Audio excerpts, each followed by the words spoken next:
Жастайымнан әнге құмар болдым. Кез келген ән қосылса болды, ыңылдап сол әнге қосылып айтып, ырғағына ілесе билей жөнелетінмін. Бәлкім, ағамның ортасында өскендіктен болар, ер мінезді, қайтпас, қайсар, батыл болып өскенім.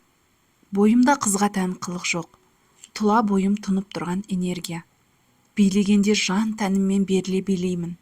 Жүрген ортамды үнемі күлкіге қарық етіп жүремін. Менің биімді көрген адамның делебесі қозып, менімен бірге билей жөнелетін. Өнер ордасына оқуға түсіп, атақты әнші болуды қаладым. Алайда әке шешем, сен қыз баласың, әнші болып іс-сапармен әр жерде бір жүріп, өміріңнің жартысын жолда өткізгеніңді қаламаймыз. Әйел болып, ардақты жар, аяулы ана болып, отбасы, ошақ қасында отырғаныңды қалаймыз деп мені мұғалімдікке оқуға түсірді.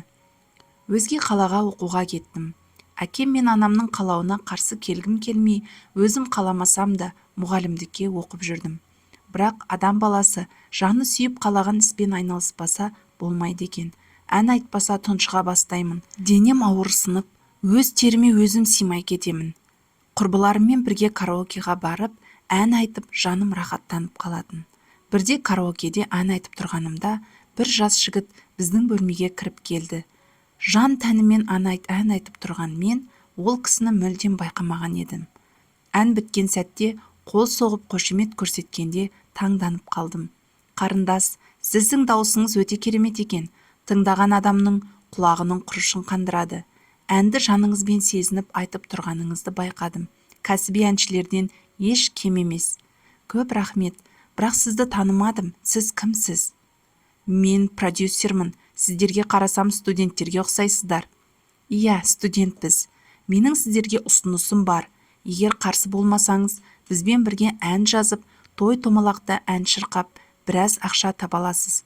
Жоқ, қажет емес.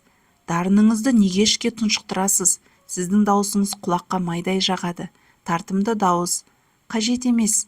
Мынау менің визиткам. Егер ойланып, бір шешімге келсеңіз, маған кез келген уақытта хабарласыңыз. Жалғасы бар. Дауысты дыбыстаған Жұлдыз Бақытжанқызы.